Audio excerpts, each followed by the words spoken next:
Good morning po mga kabalen. Good morning po mga news streamer. Welcome po sa ating Monday edition ng CLTV 36 News Stream. Opo, kayo po ay nakatutok pa rin dito ho sa tuloy-tuloy na pagbabantay ng CLTV 36 sa iba't ibang kaganapan ho dito sa lalawigang Kapampangan at sa buong Central Luzon. Time check muna ho tayo, alas 10:13 na ng umaga. Ngayon pong December 9, 2024. Kumusta ho kayo mga kabalen? Ako po ang inyong lingkod, news streamer Justin Dizon.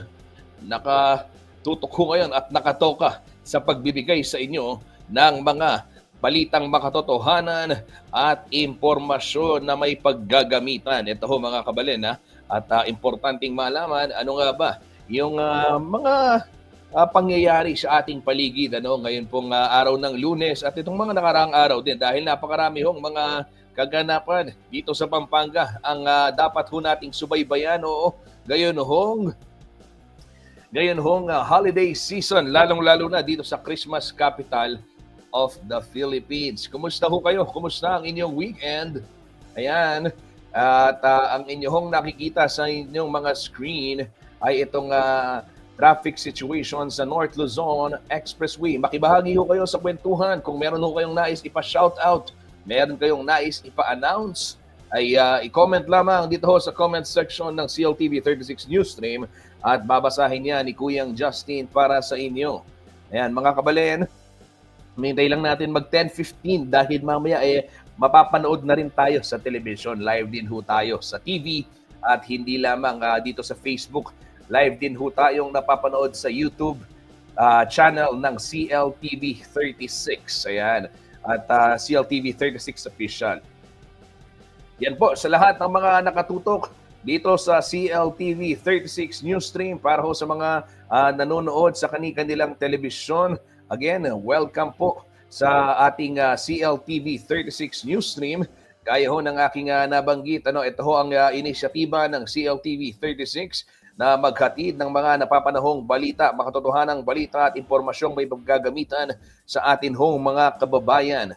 At itong mga balita habang nangyayari, habang hinahabol ho ng CLTV 36, ay hahatid na rin namin sa inyo ito pong mga dapat ninyong malaman. Gaya nga ng nabanggit ko, news stream, tuloy-tuloy lamang ho. Ito hong pasada ng impormasyon dito sa ating programa. Ayan, naka-live na tayo sa telebisyon sa mga oras na ito.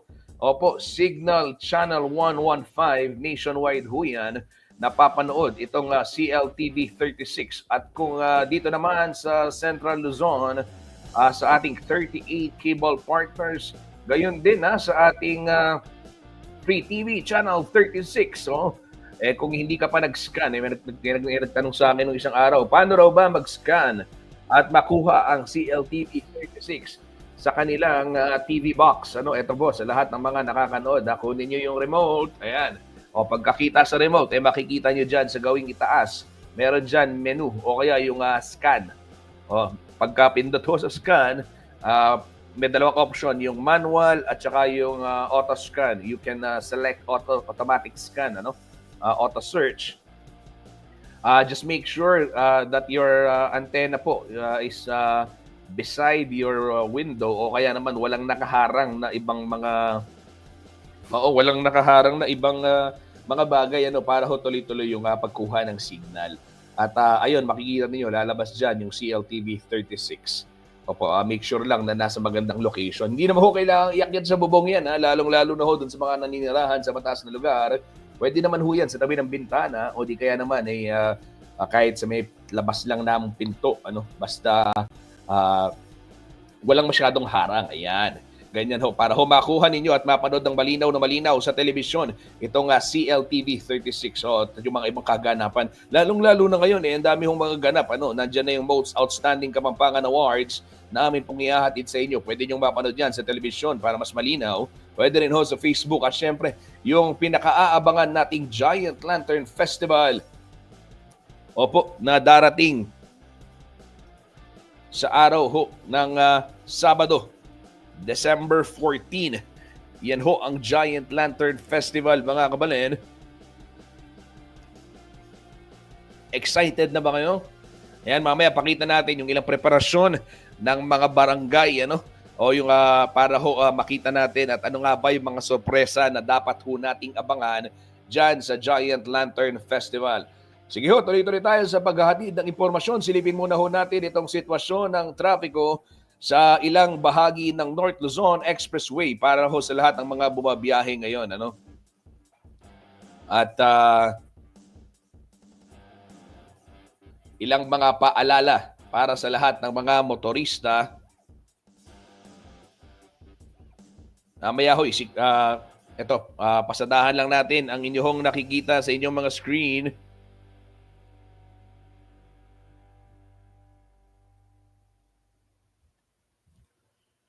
Sa may gawing pinakaitaas muna ho tayo, northbound ng Balintawak Toll Plaza. Ayan, maluwang ho ang sitwasyon ng trapiko dyan. Ganyan din ho sa northbound lane ng kilometer 14 at dito ho sa Mindanao Toll Plaza ng eastbound lane. May konting pila lamang sa bahagi po ng cash lane dyan sa may toll plaza. May Kawayan Interchange Bridge. Nakikita ho natin sa ilalim, left side.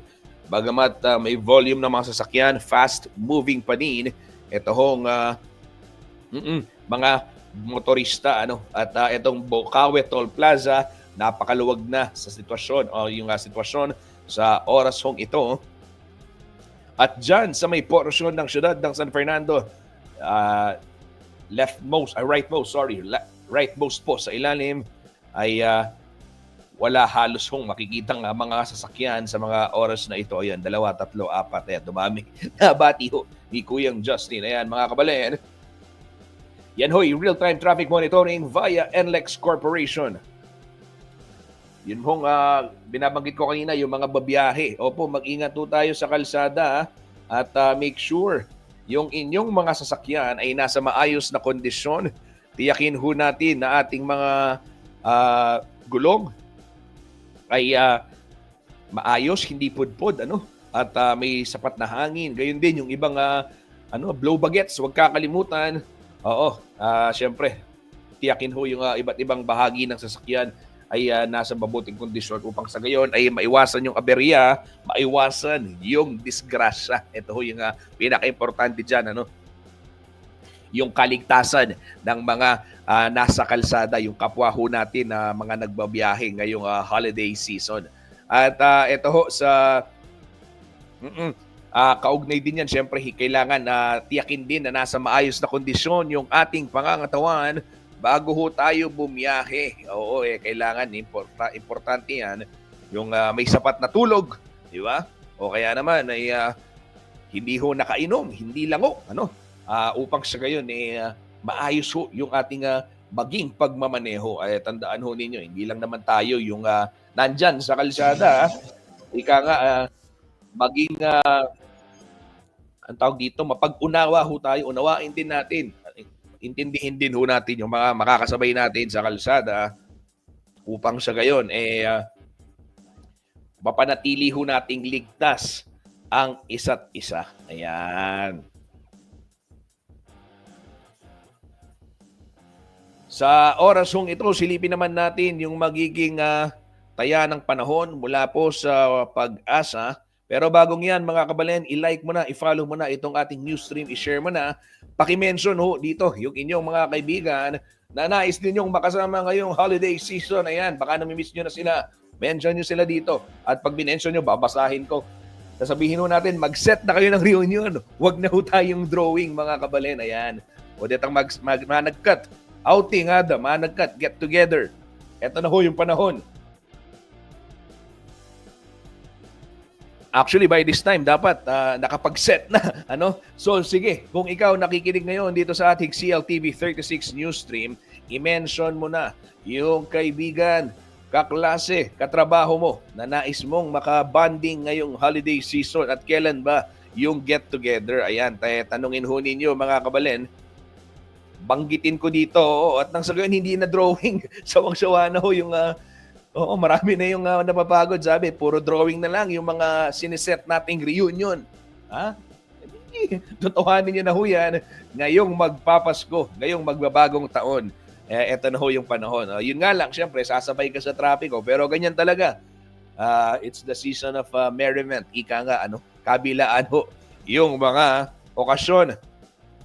Pero paalala lang, ayan mamaya may bibigay tayo ng tips. Ano ba yung dapat gawin para makaiwas ho sa iba't ibang sakit na madalas makuha tuwing holiday season, lalong-lalo na ho yung alta presyon. Ay nako, oo, iwasan ng matatabang pagkain. Mamaya babanggitin natin isa-isa yan. Pero bago tayo pumunta dyan sa alta presyon at sa pagkain, ay nako, ayan na naman, Lunes na Lunes, Kuyang Justin. Oo, napaka-KJ mo naman. Ganun ho talaga. Si Kuyang Justin mismo, nagko-control ho ng pagkain eh. Oo. Bago tayo mapunta sa pagkain, silipin muna ho natin ang magiging lagay ng panahon ngayong araw ho ng Lunes, December 9. Narito po ang latest weather forecast mula po sa Pag-asa.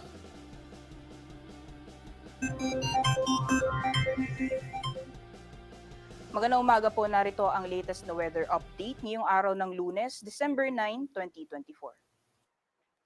Sa kasalukuyan po ay wala tayong binabantayan na LPA o bagyo sa loob at labas ng ating Philippine Area of Responsibility, bagamat asahan pa rin po natin malaking bahagi ng ating bansa ay makakaranas ng maulan na panahon dulot po ng mga weather systems na nakakaapekto po sa ating kapuluan. So isa-isayin po natin yung mga weather systems na nakakaapekto ngayon sa ating bansa. Unang-una po itong northeast monsoon o hanging amihan, nakakaapekto po sa may bahagi ng Hilagang Luzon or Northern Luzon area. Magdudulot po ito ng maulap na kalangitan na may kasamang mga pag-ulan sa may bahagi po ng Cagayan Valley, pati na rin sa may Cordillera Administrative Region. At dito po sa ating latest satellite image, nakikita po natin itong linya ng mga kaulapan na nakakaapekto sa may bandang Southern Luzon area. Ito po yung pagsasalubong ng malamig at mainit na hangin. Yan po yung shear line. At nakikita po natin na magdudulot or nagdadala po ito ng mga kapal na kaulapan sa malaking bahagi po ng Southern Luzon area. Kaya asahan po natin ang maulan na panahon sa malaking bahagi po ng Katimugang Luzon.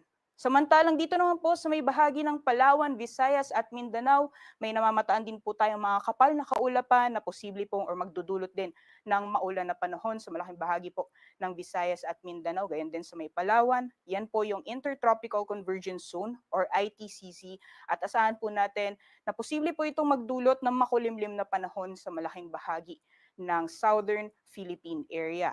Dahil po ito dito sa mga tatlong weather systems na nakakaapekto po sa ating bansa, magiging maulan po ang panahon sa malaking bahagi po ng ating kapuluan.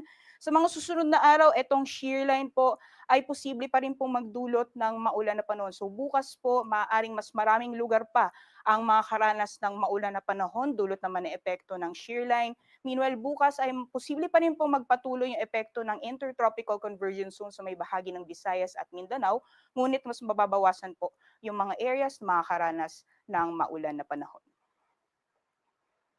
Alamin naman po natin ang magiging lagay ng panahon ngayong araw dito sa may bahagi ng Luzon. So nabanggit po natin kanina na yung northeast monsoon, pati na rin yung shear line ay nakakaapekto sa ilang bahagi po ng Luzon area. So particularly dito po sa may Cagayan Valley, pati na rin sa may Cordillera Administrative Region, magiging maulap po ang kalangitan at may kasama po ng mga light to moderate na mga pagulan dulot po na epekto ng hanging amihan. Samantalang sa may bandang Quezon, pati na rin sa may ilang bahagi ng Bicol region or sa may Bicol region area, as well as yung mga karatig na probinsya, dyan po sa Rizal, Laguna, Batangas, pati na rin sa Marinduque, Romblon, as well sa Oriental Mindoro, magiging makulimlim po yung panahon natin ngayong araw, except na lang po ay, or rather makakaranas din po ng mga kalat-kalat mga pagulan, pagkidlat at pagkulog dulot naman po na epekto ng shear line. At sa nalalabing bahagi naman po ng Luzon, particularly dyan po sa may Ilocos region, sa nalalabing bahagi po ng Central Luzon, dito po sa Metro Manila, sa may Cavite, as well as sa may Occidental Mindoro, although magiging bahagyang maulap hanggang sa maulap po ang papawirin, mataas po yung tsansa ng mga biglaan o mga panandaliang buhos ng ulan dulot po ng mga isolated thunderstorms, especially po pagdating sa hapon o sa gabi. So sa ating mga kababayan na lalabas po ng kanilang mga tahanan, ay magbaon lamang po tayo ng payong o kahit na anong pananggalang sa ulan at mag-monitor po tayo ng mga thunderstorm advisory na nilalabas po ng ating Pag-asa Regional Services Division.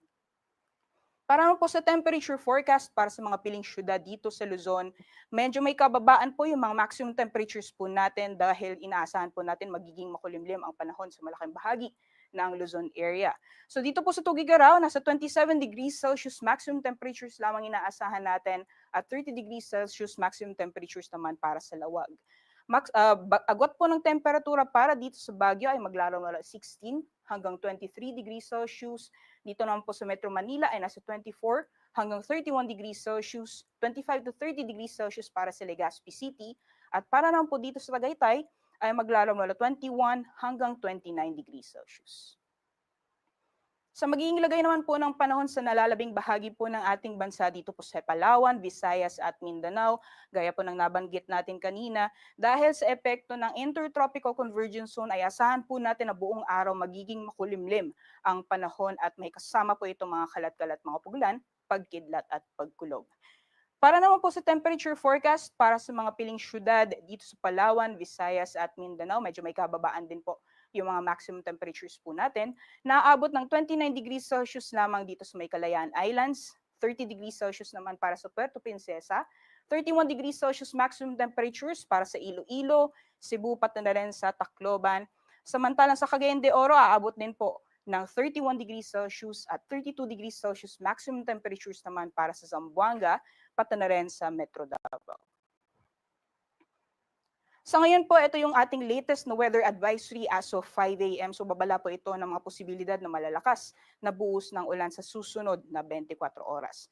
So itong areas po na highlight, yung mga probinsya na highlighted ng yellow, yan po yung mga lugar na posible pong makaranas ng moderate to heavy na mga pag-ulan. So 24-hour accumulated na pag-ulan po ito. So maaaring umabot po ng 100 millimeters yung mga pag-ulan na mararanasan sa susunod na 24 oras. Particularly po sa mga probinsya ng Aurora, dito po sa Quezon, ganyan din sa Camarines Provinces, sa may Catanduanes, Albay, Sorsogon, Northern Samar at Eastern Samar, gayon din sa may Dinagat Islands, pati na rin sa Marinduque at Oriental Mindoro, as well as dito po sa may Palawan. So yung mga nabanggit po natin na lugar, for the next 24 hours, maaring malalakas po yung mga pagbuhos ng ulan na mararanasan po natin. Highly susceptible po yung mga areas na nasa low-lying areas or yung malalapit po sa mga ilog, posible po yung mga pagbaha, as well as yung mga pagguho ng lupa, lalong-lalo na po sa mga highly susceptible na areas. So, doble ingat po sa ating mga kabayan dito po sa mga nabanggit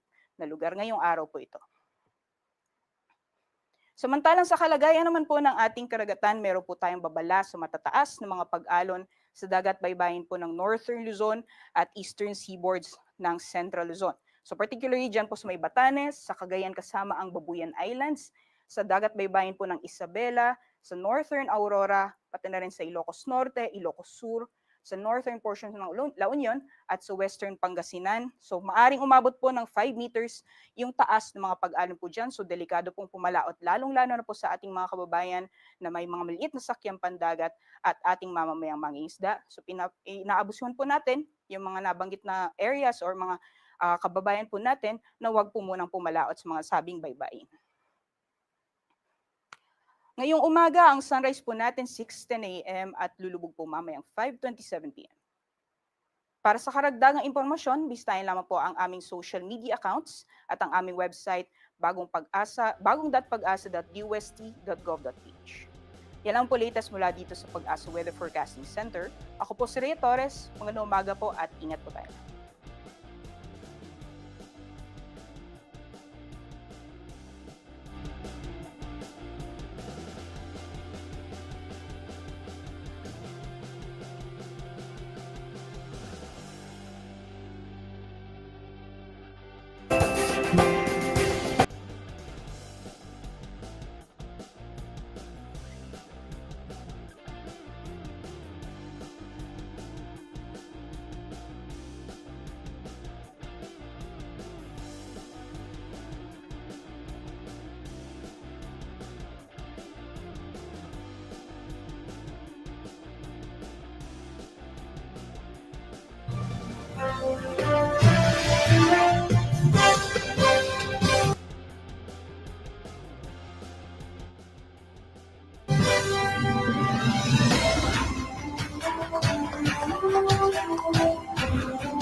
Welcome to our home, right in the heart of Central Luzon, where the spectacular giant lanterns are shining, shimmering, splendid. You gaze your rays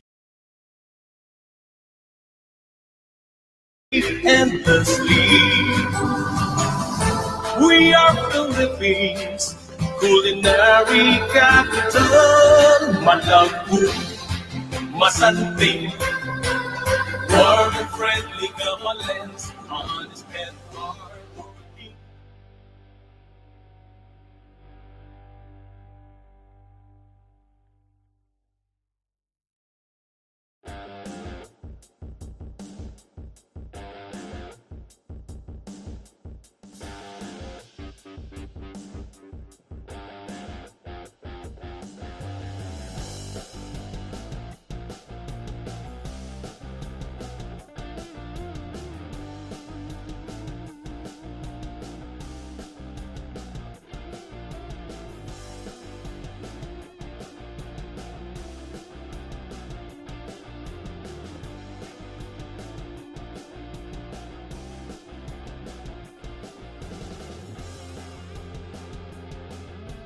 Okay, tuloy-tuloy ho ang ating pagbabalita dito sa CLTV 36 Newsstream at eto ho, patalastas muna tayo sa telebisyon para magbigay daan sa ilang commercials.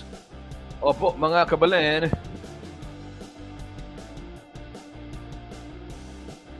Pero eto, sa mga orasong ito, ayan, gusto ko lang nating batiin ang Pampanga Giant Lanterns, ha? Back-to-back champion ho sa Maharlika Pilipinas Basketball League. Ayan, congratulations. Palakpakan naman dyan. Ayan. Oo.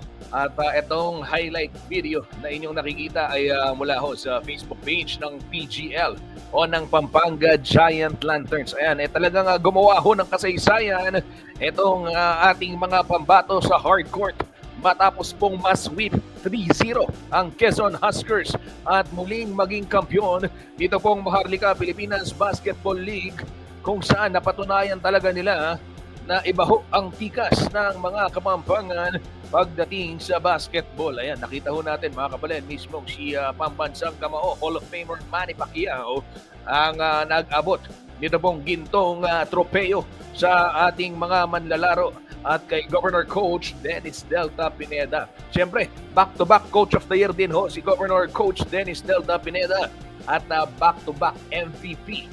Walang iba. Ay, siyempre, ang aking tukayo Justine Baltasar. Ayan, talagang mahuhusay. Oo. Ayan, nagbabalik ho tayo sa telebisyon. Welcome back sa ating mga taga-panood sa CLTV 36 sa television. Gaya ho ng aking binabanggit, binabati ho natin itong Pampanga Giant Lanterns matapos ho silang muling magkampiyon sa Maharlika Pilipinas Basketball League. Oo. At ito ho, kabilang din sa mga kinilala, binigyan ng parangal. Siyempre, ito pong back-to-back Coach of the Year, Governor Coach Dennis Delta Pineda, at kasama rin MVP, back-to-back Finals MVP Justine Baltasar, at season MVP rin tong si Balti. Napakahusay ho talaga. Mga kabalen, kung nakita ho ninyo yung laban at kung napanood niyo, ito, balikan natin yung ilan sa mga stats na or yung mga ilan sa mga impormasyon hong hindi makakalimutan dito sa season ng MPBL. Ito na ho yung huling season ni Justin Baltasar sa MPBL dahil siya po ay patungo na sa PBA para maglaro sa Converge. Opo, sa darating next season na ho ng PBA yan. At ito nga ay leaving a legacy. Iiwanan ho ni Balti ang GOAT ng MPBL, ang Pampanga Giant Lanterns, na meron hong dalawang hardware, dalawang tropeo. At syempre ho, ito mga kabalen, at nariyan din dahil nga po gumawa si Balti doon sa kanyang last game o doon sa game 3 po ng finals. 19 points, 20 rebounds. Ayan, naku naman, talagang napakalakas, ano, mga kabalin. Yan ho ang in-score ng ating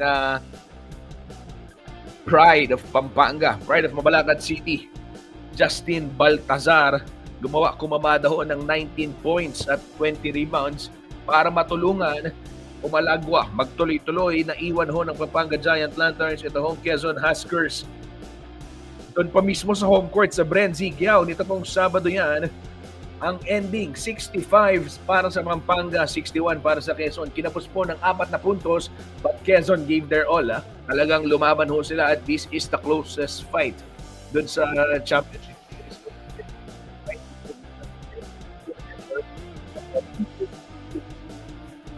That were played in Dubai, medyo malaki ho yung agwat, ano, medyo malayo ho yung score nitong Pampanga Giant Lanterns sa Quezon. Pero ito hong game 3, sabi nga ho nila, saving the best for last, ano, sabi ho ng mga announcer din. Ito hong game 3, dikit talaga to. Ano, at talagang binigyan ho ng kaba yung mga basketball fans, dahil nga hanggang sa huli naman kumapit ho yung Quezon Huskers, ano. Pero gayon pa man, hindi nagpatinag at hindi po nagpataranta itong Pampanga Giant Lanterns para ho makuha yung kampyonato sa harapan ng kanilang mga kabalen na dumadagungdong sa pagsigaw, dumadagungdong ho sa pagsuporta. At gaya nga ho ng aking binabanggit, ano, itong si Justin Baltazar, isipin mo, back-to-back MVP, back-to-back finals MVP at back-to-back national champion. Siya nga talaga ang itinuturing kong GOAT o greatest of all time dito pong Maharlika Pilipinas Basketball League. Ayan. At abangan natin kung ano yung magiging kapalaran ni Balti sa PBA.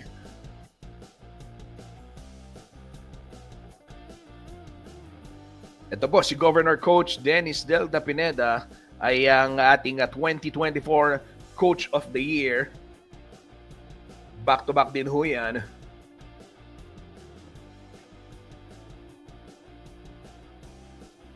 Kabilang din sa mga kinilala po, ano, etong first team, si JC Marcelino ng Zamboanga, Will Macaloni ng Nueva Ecija, si Cedric Ablasa ng Batangas at si Orlan Wamar ng San Juan at si Justin Baltazar at kung saan, ayun, MVP nga ho, si aking tukayo, Justin Baltazar, ano. Kabilang naman sa second team, si Archie Concepcion ng Pampanga Giant Lanterns, Greg Slaughter ng Manila, LJ Gonzalez ng Quezon, JP Sarao ng Parañaque at Robbie Celis ng Nueva Ecija.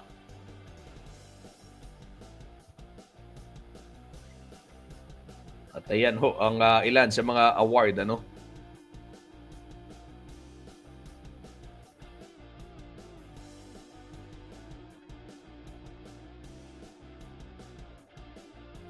Kinilala naman bilang Executive of the Year si Congressman Oka Malapitan, habang Rookie of the Year si LJ Gonzalez ng Quezon. Most Improved Player naman si Lawrence Victoria ng Pasay, habang Defensive Player of the Year si Don Ochea ng Batangas. At si Homegrown Player naman si JR Olegario ng Parañaque, at pinarangalahan ng Sportsmanship Award si Nico Panganiban ng San Juan. Yan ho yung mga individual awards na nakuha sa pagtatapos o ipinamigay sa pagtatapos po ng MPBL season.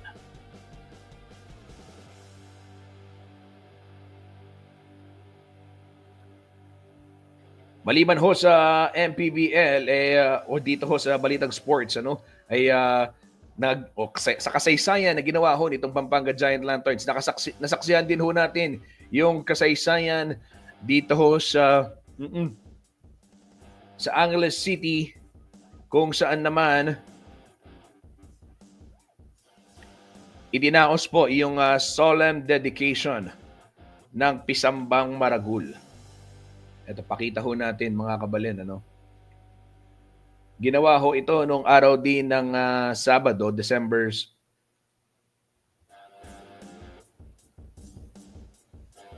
7.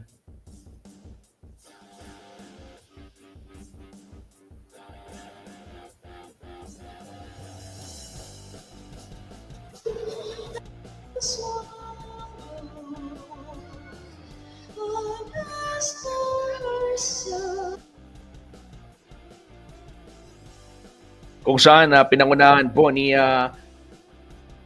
Papal Nuncio Charles Brown ito hong solemn dedication ng Pisambang Maragul sa Angeles City. At nagdaos din ho nitong blessing at dedication din nito hong bagong altar. Ito ho'y kung matatandaan ninyo na-renovate itong Pisambang Maragul matapos hong masira ng April 2019 earthquake na yumanig ho sa ilang bahagi ng Luzon, kabilang na nga ho dito sa Pampanga. At matapos ho ang 5 taon, matapos ang lindol at pandemya, at nagkaroon din ho ng sunog kamakailan lamang last year, if I am not mistaken, doon ho sa likod, yung sa Blessed Sacrament. Ay eto ho, with God's grace, ay nakompleto na yung restoration, rehab, itong Pisambang Maragul o hindi pong Santo Rosario Parish Church, King Siyudad na po ning Angeles.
Bigyang daan din natin yung ilang mga balita pa. Ito mga kabalen. Speaking of kasaysayan, gaya ho ng aking binabanggit, nakasaksi rin tayo ng kasaysayan matapos formal na putungan ho nitong Red Bereta ni Pope Francis. Si ating kabalen, Cardinal David. Opo, kabilang ho si Apong Ambo para sa ating mga Kapampangan sa mga bagong cardinal ng Catholic Church. 21 new cardinals po yan. At kabilang ho dyan si Apong Ambo na tubong Guagua, Pampanga. It's now Cardinal David ayon nga ho sa CBCP. Kabilang doon sa binigay ng Pope o ng Santo Papa kay Cardinal David, itong sombrerong pula at yung sing-sing para ho sa mga cardinal.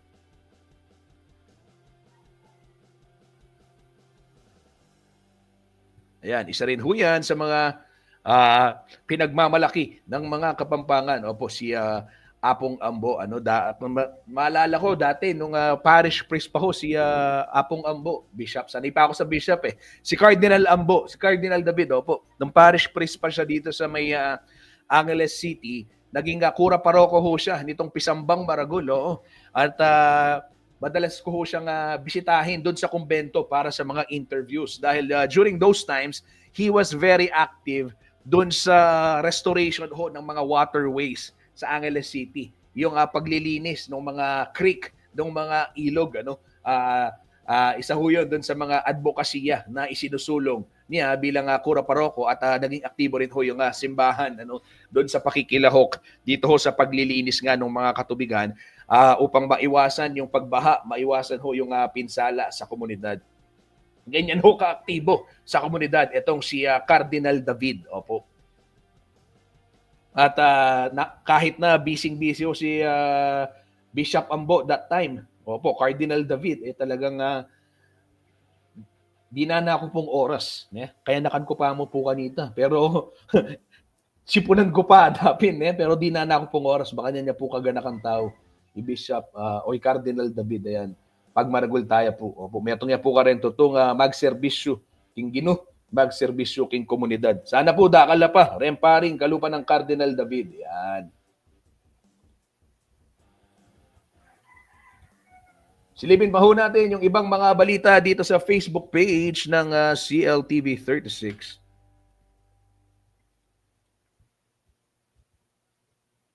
Ito mga kabalen. Ito yung ilang mga larawan dun sa ginawang solemn dedication. Gaya nga ho na binabanggit ko, dinaluhan po ng mga faithfuls, Catholic faithfuls, mga Katolikong Angilenyo, ang solemn Eucharistic celebration at ito pong rite of solemn dedication ng Pisambang Maragul at ito pong altar. Pinangunahan po ito ni Papal Nuncio, Most Reverend Charles John Brown. At ito po ginunita sa selebrasyon yung pagpapaayos at pagpapatibay ng simbahan matapos pong masira o mapinsala ng tamaan ng 6.1 magnitude na lindol yung Luzon noong April 2019. Ito po yung ilan sa mga larawan. Ayan, kabilang ho sa mga dumalo, of course, Mayor Lasatin and Congressman John Lasatin as well.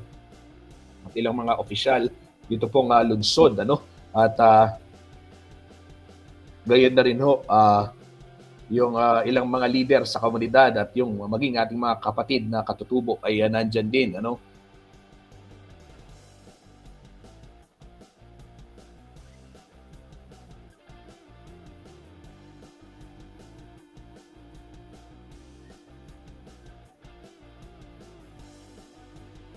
Napanood din ho ito ng live sa CLTV 36 hapon. Siyempre sa tulong ho ng media team ng Holy Rosary Parish. Ayan, maraming salamat sa media team po ng Holy Rosary Parish Church.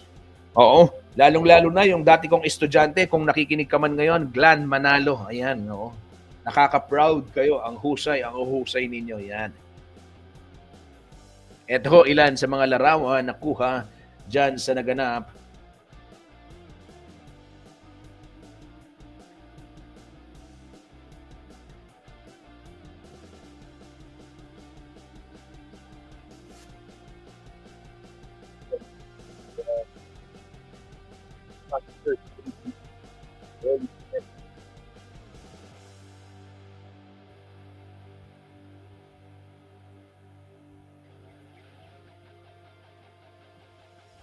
Tuloy-tuloy ho tayo sa ating balitaan. Ito naman, silipin ho natin. Ito, mga kabalen, ibinahagi ni Liana Canilaw, ito hong balitang ito. Ito, yung sitwasyon ho ng ilan sa mga sa reel kasi to reel, kaya maliit. Pero sa cellphone ho, ay malaki yan. Ito ang mga residente ng Consuelo Macabebe, kailangan pang tumawid ng 300 meters, na teteduyan o yung itong wooden bridge para makapamilyo, magawa yung kanilang mga pang-araw-araw na errands. Gaya ho dito nga nakikita ninyo sa video. Kuha po yan ng ating reporter na si Liana Canilaw at pakiusap na ho nila sana magawan din ng solusyon upang sa gayon mas mapadali na yung kanilang buhay. Dahil yung alternatibo dito gagawa ka ng bangka na sasakay ka ng bangka, 100 pesos daw kada biyahe yung bayad. Kaya naman nahihirapan ho sila at malaking gastos para ho sa kanila.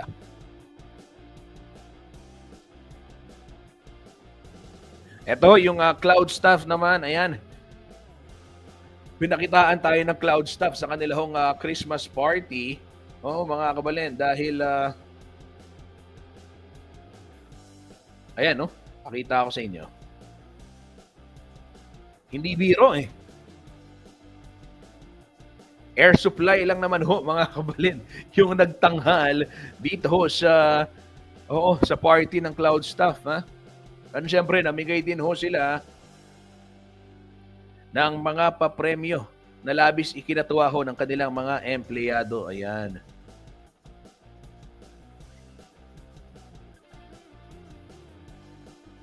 ginawa ho yung kanilang party dyan sa Philippine Arena, CS Roar 2024. At ito ho yung ilan sa mga papremyong pinaraffle. Ayan.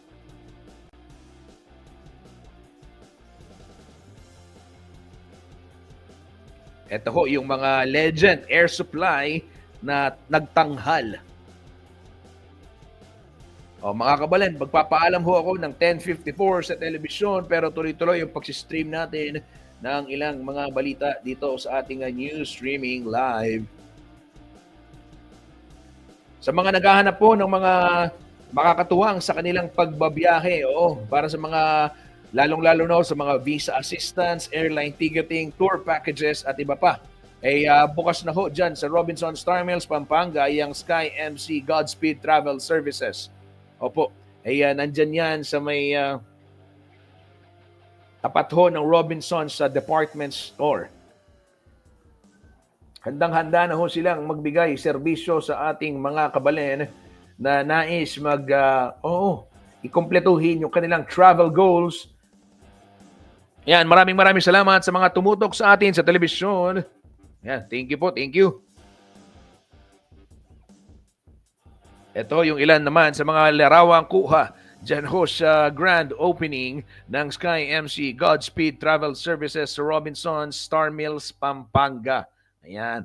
Para ho sa mga nais bumiyahe o naghahanap ng, yun nga, gaya ng nabanggit ko, visa assistance. Kung kayo po yung mag-abroad at kailangan may magproseso ng inyong mga pangangailangan, mga papel, mga dokumento, huwag ho kayo mag-atubiling magtungo dyan sa Sky MC Godspeed Travel Services para maging hassle-free ang inyong pagbiyahe. Located ho sila sa Robinson Star Mills. Yan, malapit ho sa may Shakey's at doon sa Robinson's Department Store.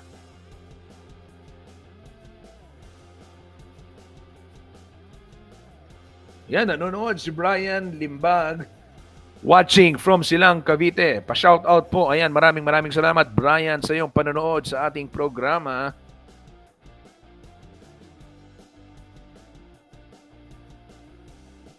Kabalin, ako'y magbe-break muna. Pero iwanan ko kayo ng ilang mga balita pa. Tuloy-tuloy ang ating news streaming. Maraming salamat sa inyong pagsama kay Kuyang Justin. Narito po ang ilan sa mga balitang dapat nating balikan at dapat nating malaman dito ho sa ating lalawigang Kapampangan. Maraming salamat. Kita ho tayo mamaya para sa POV.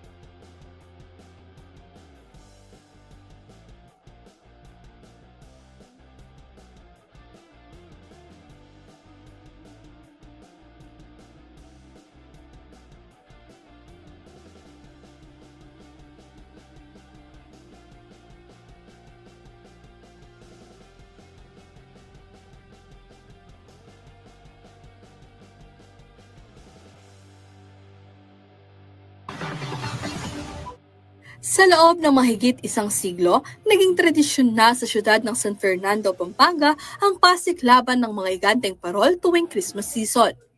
Ang mga makukulay na obra maestra, simbolo ng mayamang kultura at patunay ng angking talento ng mga Fernandino lantern makers. Kaya naman para ma-immortalize ang mga higanteng parol, taon-taon din ang paggawa ng GLF Executive Committee ng Coffee Table Book bilang souvenir program. At ngayong 2024, nag-organisa ng design competition ang GLF Executive Committee para sa gagamiting cover ng souvenir program. At sa mahigit 50 visual artists na lumuhok sa patimpalak, ang obra ni Mary Christine Garcia ang napusuan ng mga hurado na pinangunahan ni GLF 2024 Execom Chairperson, Engineer Alvin Mendoza at ng Honorary Chairperson na si Mayor Vilma Caluwag. Kwento ng 23-year-old artist mula sa Mexico, bata pa lamang siya ay hobby na niya ang pagguhit. Noong nasa elementary at high school, madalas siyang sumali sa kasalo o kasaysayang lokal, isang kompetisyon ukol sa history ng City of San Fernando.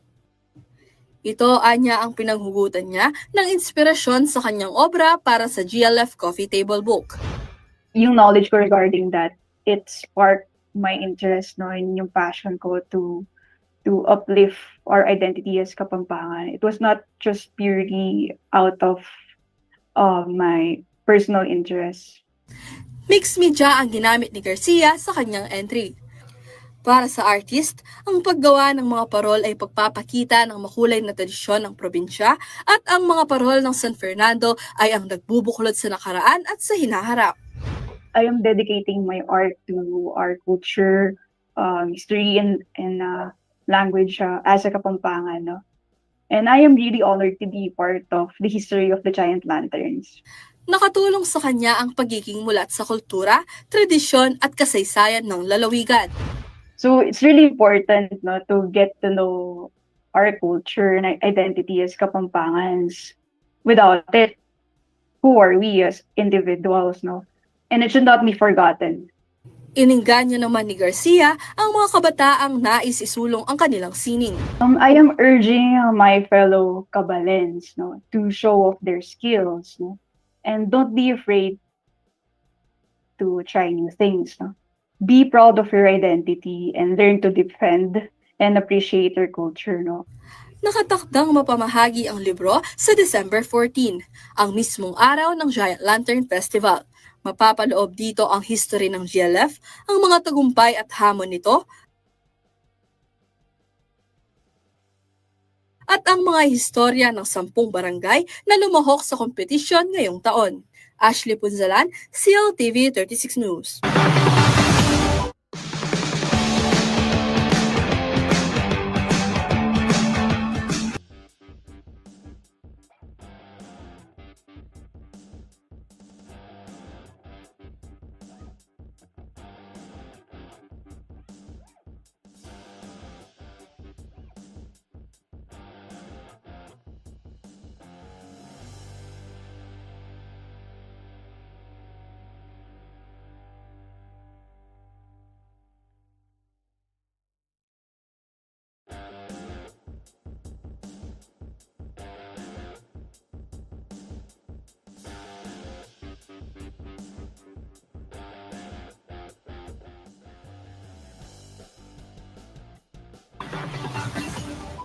Isandaang porsyento.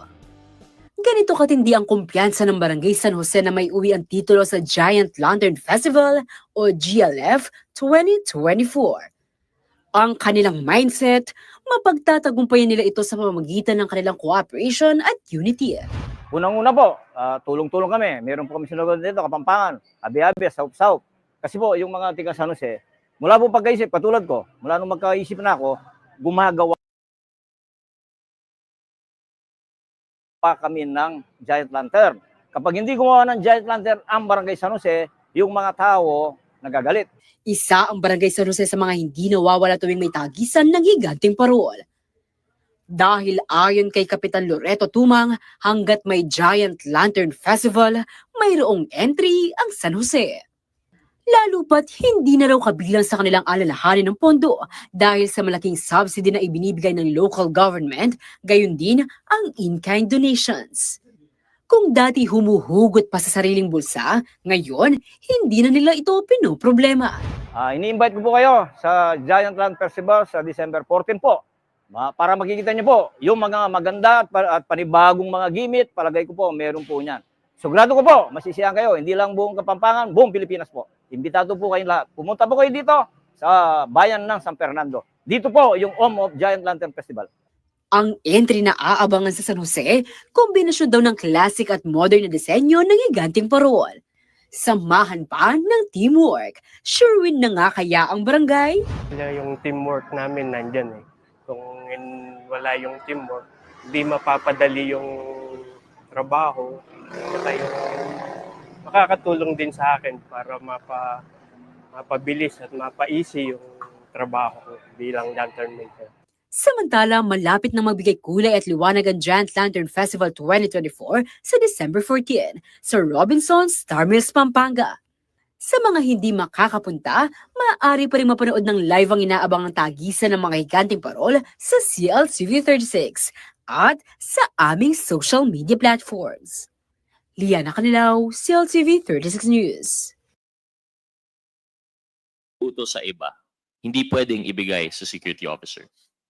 In the case of SDO Edward Fajardo of the DepEd, while he has admitted to having encashed the 3 checks amounting to 37.5 million pesos each, he has also claimed that he did not know or had no way of knowing how the funds were to be utilized after handing them over to the designated security officer.